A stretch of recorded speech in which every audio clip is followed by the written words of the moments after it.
Bonjour et bienvenue à toutes et tous. Nous sommes accueillis ici, portés par la musique et sans condition. Nous venons avec ce que nous sommes, dans la diversité de nos parcours, de nos expériences et de nos sensibilités. Nous prenons ce moment pour nous mettre à l'écoute de Dieu, les uns avec les autres, dans un esprit de confiance, de liberté et de fraternité. Je vous invite à vous lever si vous le pouvez.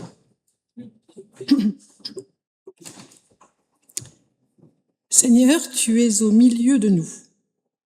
Que ta grâce, ta paix et ta miséricorde nous portent et nous conduisent pour le temps de notre rencontre et jusqu'au soir de notre temps.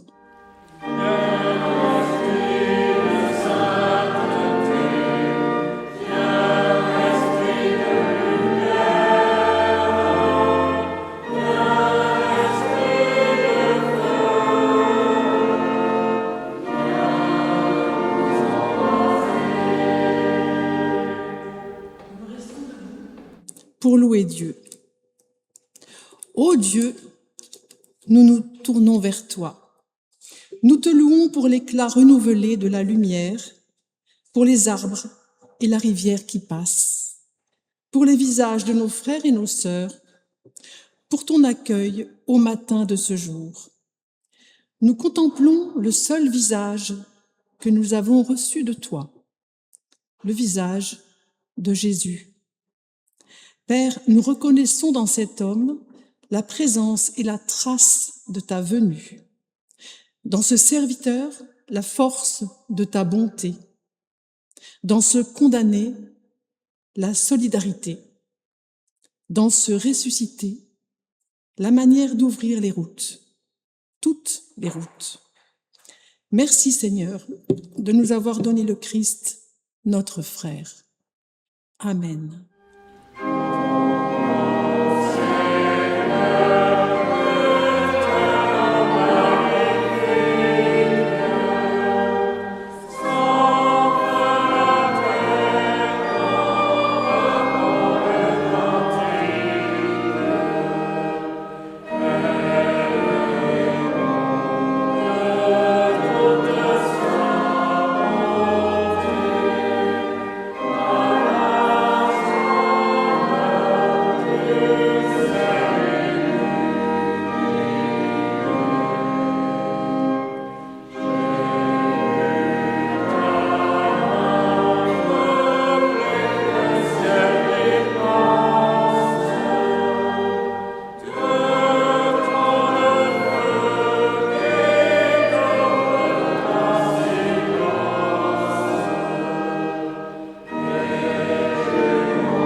Assurés de l'amour de Dieu en Jésus-Christ, reconnaissons notre péché. Éternel, parfois ta voix a du mal à percer dans nos vies et dans nos cœurs. Nous vivons dans tant de bruit et d'inquiétude. Nous n'entendons pas toujours ta parole de paix, de vie et de liberté. Parole venue du passé à travers le vieux livre de la Bible. Parole cachée au cœur du monde et au cœur de nous-mêmes. Si nous sommes ici rassemblés, c'est pour que se rejoigne en nous, parmi nous, cette parole millénaire et ta présence qui donne sens à nos vies, nos pensées et nos cœurs. Que nous la recevions pour qu'elle féconde notre présent, tournée vers le futur vers lequel tu nous emmènes. Que notre esprit s'ouvre à ton esprit, qui fait souffler des vents libérateurs et trace des chemins d'espérance sur lesquels Jésus a marché et nous invite à le suivre. Amen.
Recevoir le pardon de Dieu, c'est dire oui à la vie, oui à la vie tout entière. Hier est passé, demain n'est pas encore là, mais aujourd'hui, Dieu t'aidera. Que le Dieu qui pardonne et qui aide en Jésus-Christ vous conduise à dire oui à la vie tout entière, oui jusqu'à la vie éternelle.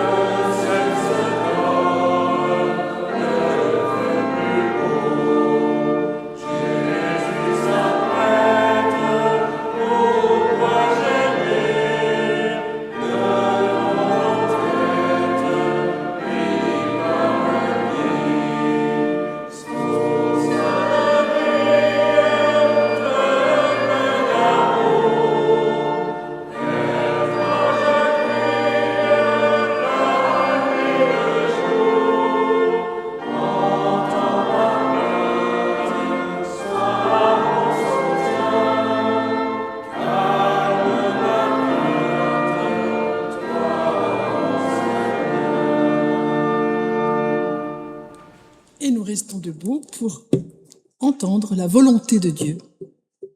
Assurés du pardon de Dieu, nous pouvons recevoir sa volonté pour nos vies. Voici l'exhortation qu'il nous propose ce matin. Dieu seul peut donner de croire, mais il vous appartient d'être un signe de Dieu pour vos frères et vos sœurs.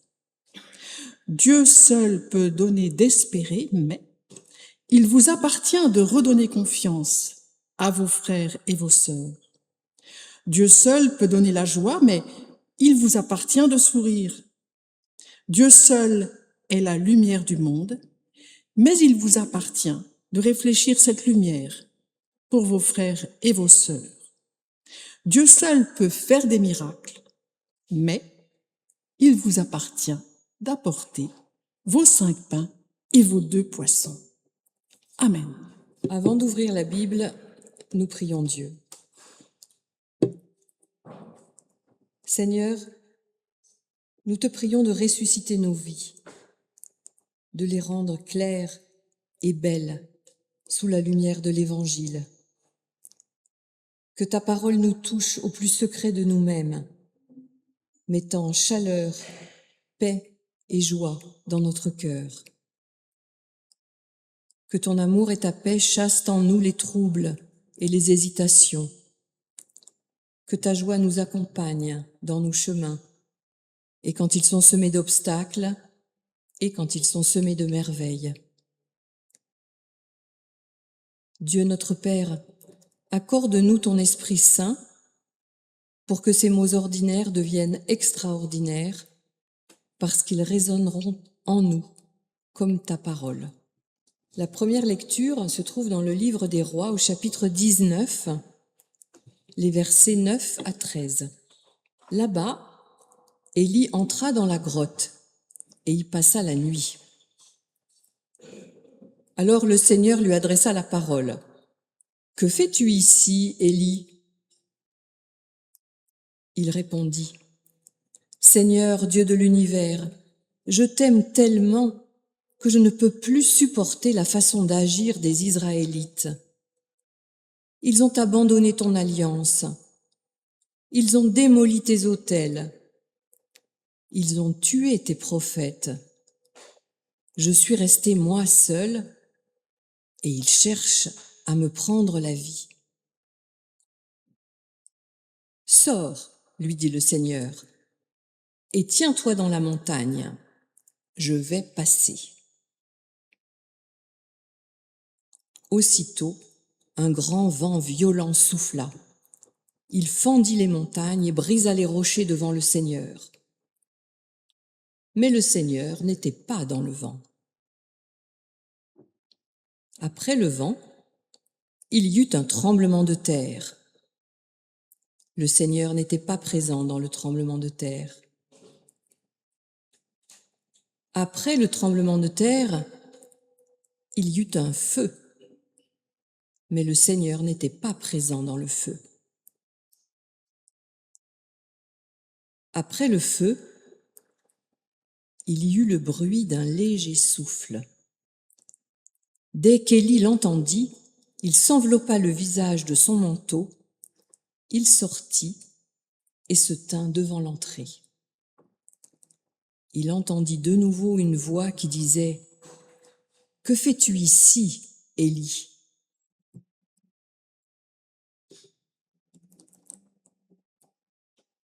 Le second texte se trouve dans l'évangile de Matthieu au chapitre 14, les versets 22 à 33.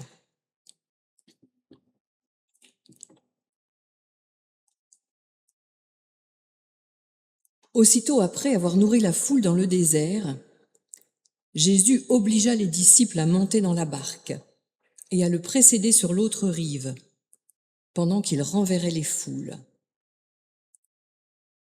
Quand il les eut renvoyés, il gravit la montagne, à l'écart, pour prier.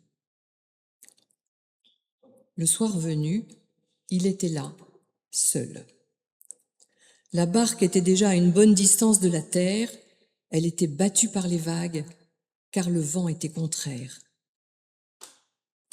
Vers la fin de la nuit, Jésus vint vers eux en marchant sur la mer. En le voyant marcher sur la mer, les disciples furent bouleversés. Ils dirent « C'est un fantôme !» Pris de peur, ils se mirent à crier. Mais aussitôt, Jésus leur parla. « Confiance, c'est moi, n'ayez plus peur. » Pierre prit alors la parole. « Seigneur, si c'est bien toi, ordonne-moi de venir vers toi sur les eaux. » Jésus lui dit « Viens. » Pierre descendit de la barque et marcha sur les eaux pour aller vers Jésus. Mais voyant la force du vent, il eut peur. Et comme il commençait à enfoncer, il cria « Seigneur, sauve-moi !»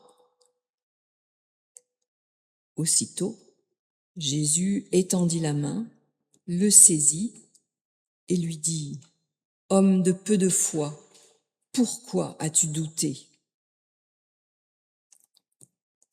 Et quand ils furent montés dans la barque, le vent tomba. Alors, ceux qui étaient dans la barque se prosternèrent devant lui et lui dirent « Vraiment, tu es le Fils de Dieu. »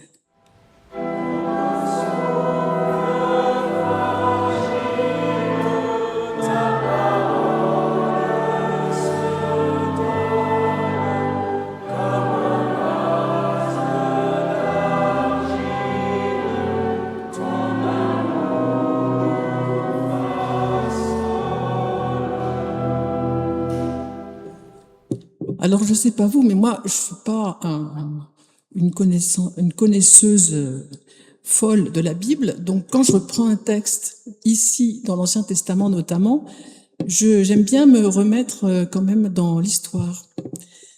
Alors, le texte du livre des rois, je suis pas partie sur le texte de Matthieu.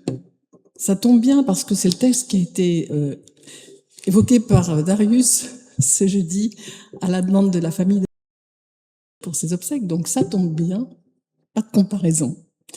Je suis partie sur le livre de l'Ancien Testament, le livre des rois, donc, qui nous emmène à une époque où le peuple d'Israël, établi en Palestine après 300 ans d'esclavage, travaille laborieusement à son unité. Après les règnes de David et de Salomon, la nation s'est scindée et deux royaumes se font face. Le royaume du Nord, avec des rois en conflit permanent, et le royaume du Sud, le royaume de Juda, gouverné par les descendants de David. Ni d'un côté ni de l'autre, le choix d'un Dieu unique n'est acquis et les luttes d'influence font rage. À ce moment de l'histoire, le polythéisme est encore très présent dans cette région du monde. Beaucoup considèrent que plusieurs divinités peuvent être honorées pour s'assurer protection et prospérité et pratiquent les cultes cananéens, dits cananéens, notamment celui de Baal, dieu associé à la fertilité, à la pluie et aux récoltes. Donc l'épisode que nous venons de lire symbolise l'affrontement entre deux visions religieuses concurrentes et marque une étape décisive dans l'affirmation du monothéisme israélite.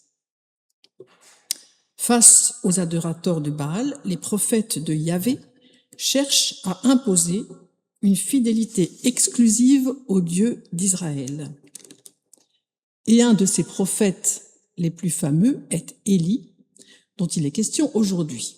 Élie, qui dénonce inlassablement l'infidélité du peuple et de ses dirigeants et qui appelle au retour à l'obéissance au Dieu unique.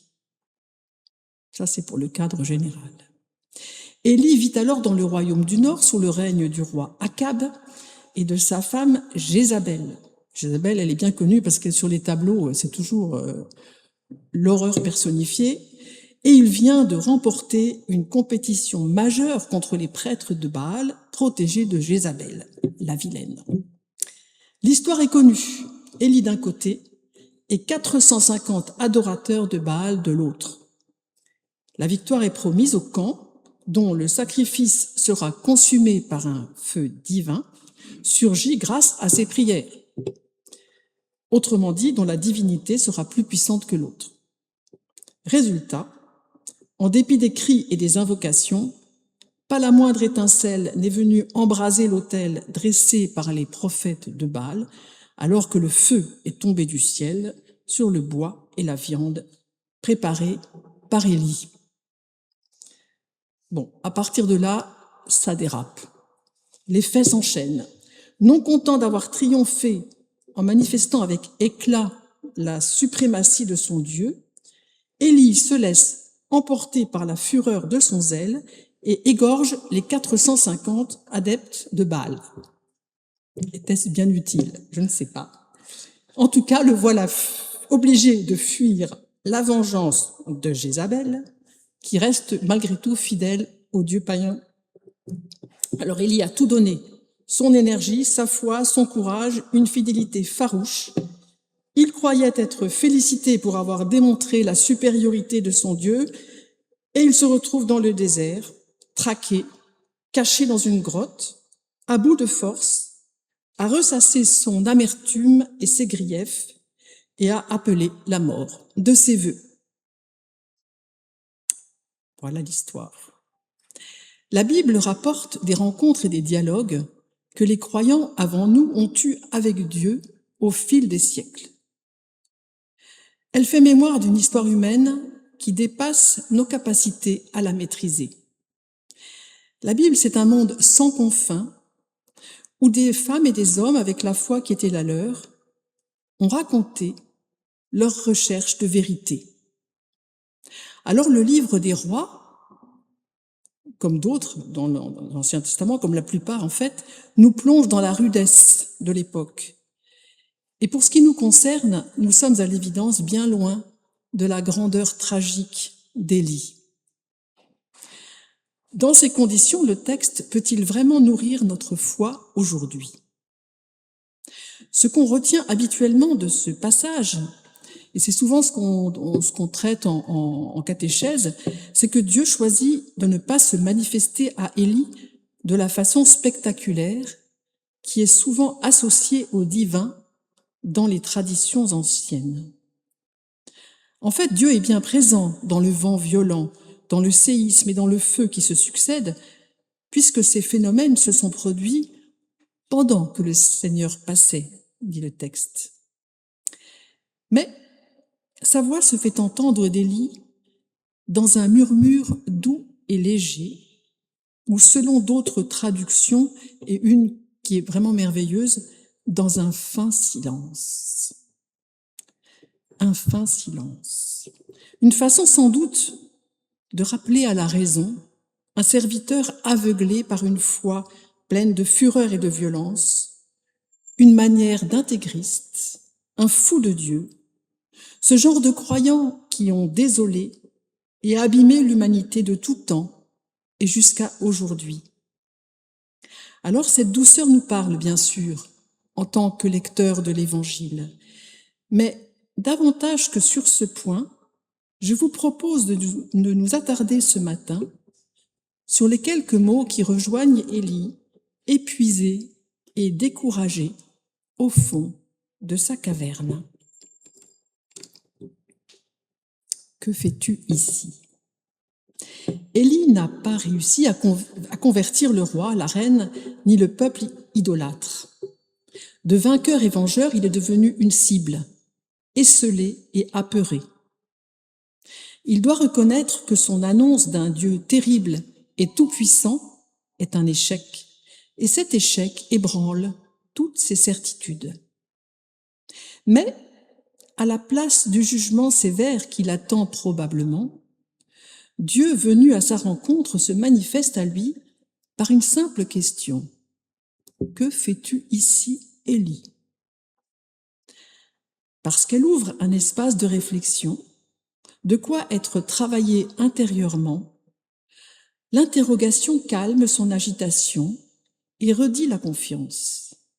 Elle l'invite à porter son regard au-delà de sa blessure d'orgueil. C'est dans le petit souffle léger de la fin de la violence qu'Élie reçoit la présence de son Seigneur. Par cette entrée en matière, Dieu le sort de son impasse. L'échec n'est pas l'occasion d'une punition, mais d'une nouvelle possibilité d'agir. C'est en ce sens, me semble-t-il, que cette question peut s'adresser à n'importe qui d'entre nous aujourd'hui. Que faisons-nous ici? Nous reconnaissons sans peine, dans les sombres pensées d'Élie, celles qui peuvent nous tenailler quand l'angoisse se fait pesante, quand l'espoir se dérobe, quand les forces viennent à manquer, quand il nous faut traverser nos déserts et nos pulsions de mort. Cette question toute simple nous enseigne d'abord que Dieu n'est pas dans ce qui fait violence aux humains et qui les terrorise, mais dans ce qui les fait vivre. Que la foi est un dialogue vivant entre Dieu et notre conscience. Cette question est celle que nous devons accueillir quand nous peinons à mettre des mots sur nos détresses, sur nos peurs, sur nos échecs, quand il nous faut chercher en nous-mêmes un chemin de vérité et de vie. Cette question nous rappelle que nous sommes invités à prendre le recul indispensable pour être en capacité d'écouter le petit souffle de l'apaisement qui peut nous aider à sortir de nos cavernes. Dans un monde saturé de bruit, d'informations, de sollicitations, entendre la voix du silence demande un effort, celui de se retirer, de faire taire le tumulte, de porter notre attention au bon endroit. Dieu n'est pas absent, c'est peut-être nous qui ne savons pas écouter. Cette question nous rappelle que Dieu nous parle dans la profondeur de notre être, là où l'agitation cesse. Le doute, la fatigue, les questionnements ne sont pas un obstacle à la foi, mais des lieux où Dieu peut se révéler. Que fais-tu ici? La question posée à Élie n'est pas la fin du récit. Elle est le début d'un nouveau départ. Ce jour-là, Dieu remet en route son serviteur découragé sur un nouveau chemin, dans une nouvelle direction. Cette question traverse le temps et nos propres cavernes pour nous atteindre. C'est une question ouverte sur un espace de liberté et de choix. Une invitation à nous arrêter, à nous situer, à redécouvrir le silence comme lieu spirituel et à nous laisser rejoindre sur nos routes par la grâce d'une présence qui relève et nous bénit. Amen.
Je ne crois pas au Dieu qui dirige tout, tous les événements, chaque instant de nos vies.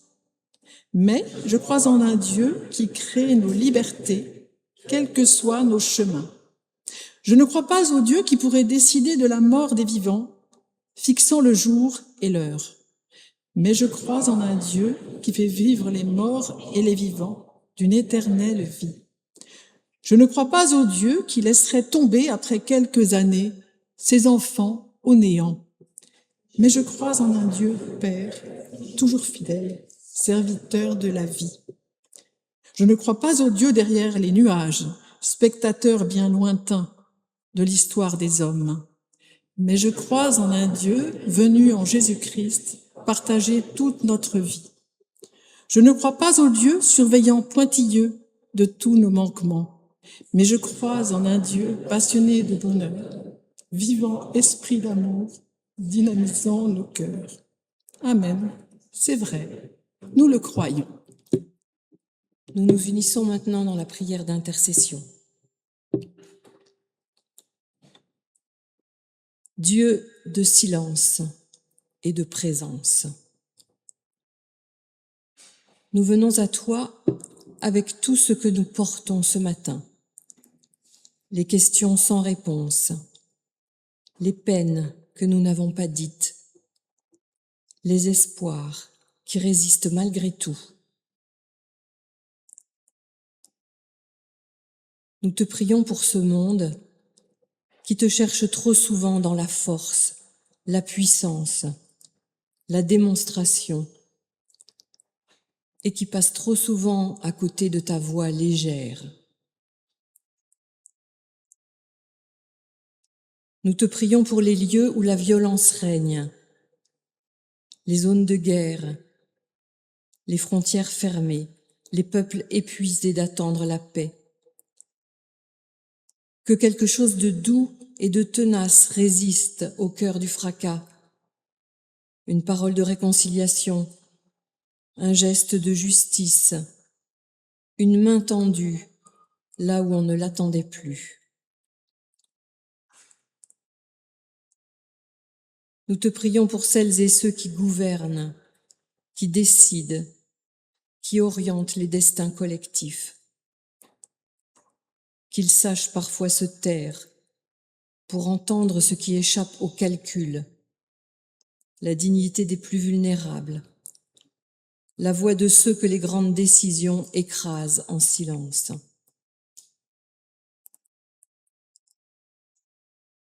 Nous te prions pour les épuisés, ceux qui, comme Élie, sont au bout de leurs forces, qui se sont réfugiés dans leurs cavernes et n'ont plus l'énergie de poursuivre leur chemin. Pour les endeuillés, pour ceux qui traversent la maladie, pour ceux que la solitude isole au milieu même de la foule. Qu'ils entendent ton murmure qui leur dit qu'ils ne sont pas oubliés. Nous te prions pour cette communauté, pour ce que nous vivons ensemble et séparément, pour les liens qui tiennent et ceux qui sont fragilisés. Apprends-nous à nous écouter les uns les autres avec patience, comme tu nous écoutes toi-même. Et nous te prions pour nous-mêmes. Aide-nous à faire silence, à laisser passer le vent, le séisme, le feu de nos certitudes, pour entendre peut-être ce que tu cherches à nous dire depuis longtemps. Dieu de la voix légère, tu ne nous demandes pas d'être forts, tu nous demandes d'être là, debout, à l'entrée de la caverne, le visage simplement tourné vers toi. Et de toutes les prières, c'est celle que Jésus nous a laissée, que nous voulons faire monter vers toi maintenant. Notre Père, qui es aux cieux, que ton nom soit sanctifié, que ton règne vienne, que ta volonté soit faite sur la terre comme au ciel. Donne-nous aujourd'hui notre pain de ce jour. Pardonne-nous nos offenses, comme nous pardonnons aussi à ceux qui nous ont offensés. Ne nous laisse pas entrer en tentation, mais délivre-nous du mal. Car c'est à toi qu'appartiennent le règne, la puissance et la gloire, au siècle des siècles. Amen. Je vous invite à vous lever. C'est le moment de l'envoi et de la bénédiction. Dieu s'adresse à notre monde, mais les seules voix qu'entendent nos prochains sont nos voix fraternelles qui disent les paroles essentielles. Dieu fait route avec les humains, mais les seuls compagnons que connaissent nos prochains sont nos présences fraternelles qui partagent avec eux pluie, vent et soleil. Dieu aime les hommes, mais les seules mains qu'éprouvent nos prochains sont nos mains fraternelles qui étreignent, consolent, accompagnent. Si c'est toi, ô Dieu, qui offre au monde nos voix, nos présences, nos mains, alors au cœur du silence et de l'absence, c'est bien toi, ô Dieu, qui devient par nous parole et présence. Que Dieu bénisse nos intelligences, qu'il les ouvre pour qu'elles accueillent la joie de son message et qu'elles comprennent les réalités de ce monde. Que Dieu bénisse nos oreilles, qu'il les ouvre à ce qui est aimable, édifiant et encourageant, et qu'il les ferme à ce qui est destructeur. Que Dieu bénisse notre bouche, qu'il l'ouvre pour des paroles sincères, bonnes et apaisantes, qu'il en fasse un sourire. Que Dieu marche devant nous pour nous ouvrir la route, qu'il marche à nos côtés pour nous soutenir, qu'il marche derrière nous pour nous protéger des pensées qui attaquent dans le dos. Que le Dieu de l'espérance bénisse et garde la terre entière, toutes celles et ceux qu'il appelle à être ses enfants.